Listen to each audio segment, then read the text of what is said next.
আসসালামু আলাইকুম প্রিয় দর্শক, আপনাদের সকলের দোয়ায় পুনরায় নতুন একটি রেসিপি নিয়ে হাজির হয়েছি। আজকের রেসিপি মিষ্টি দই। দোকান থেকে কিনে তো রোজই খাই, কিন্তু আমি যেভাবে তৈরি করেছি ঠিক সেইভাবে আপনারাও স্টেপ বাই স্টেপ আপনারাও ফলো করে একইভাবে করবেন। সেই দইয়ের টেস্ট একদম অন্যরকম, মজাই আলাদা। চলুন শুরু করা যাক আজকের রেসিপি। তাহলে সর্বপ্রথম মিষ্টি দই বানানোর জন্য প্রথমেই নিয়ে নিয়েছি কড়াইয়ে ক্যারামেলের জন্য চিনি। এটাকে হালকা আঁচে খুব সুন্দরভাবে ক্যারামেল করে নিব। ক্যারামেলটা হয়ে গেছে, এবারে একটা পাত্রে ঢেলে নেব। ভালোভাবে কড়াইটাকে ধুয়ে নিয়েছি।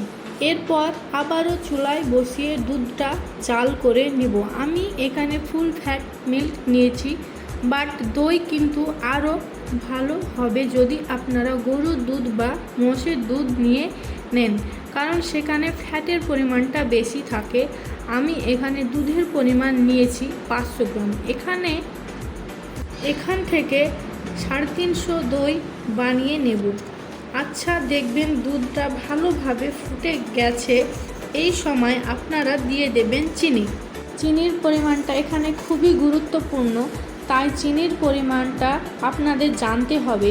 500 দুধের জন্য চিনি লাগবে 125 গ্রাম, বাট তার মধ্যে থেকে 100 গ্রাম ক্যারামেল করে নিয়েছি, আরও 25 গ্রাম ডাইরেক্টলি অ্যাড করে দিয়েছি।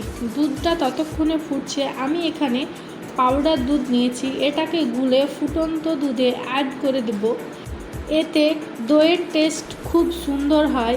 এরপর অল্প জল ঝরানো টক দই নিয়েছি, এটাকে ভালোভাবে মিশিয়ে নেব। দুধটা হয়ে এসেছে, এটাকে নামিয়ে ক্যারামেলের সঙ্গে মিক্সড করে নেব।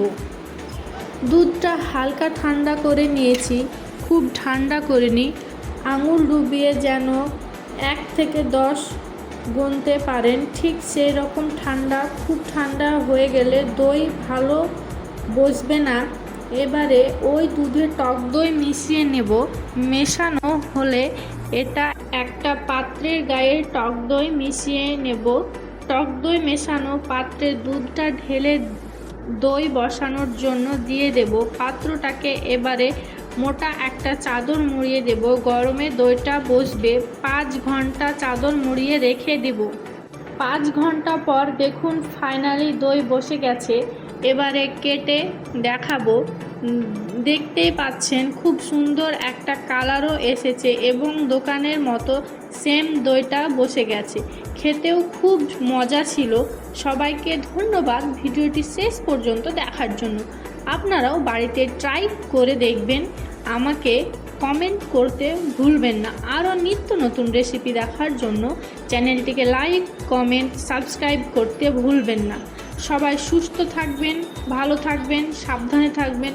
বাই দ্য ওয়ে, আমি বিধু কুইন, আপনারা দেখছেন বিধুর কিচেন।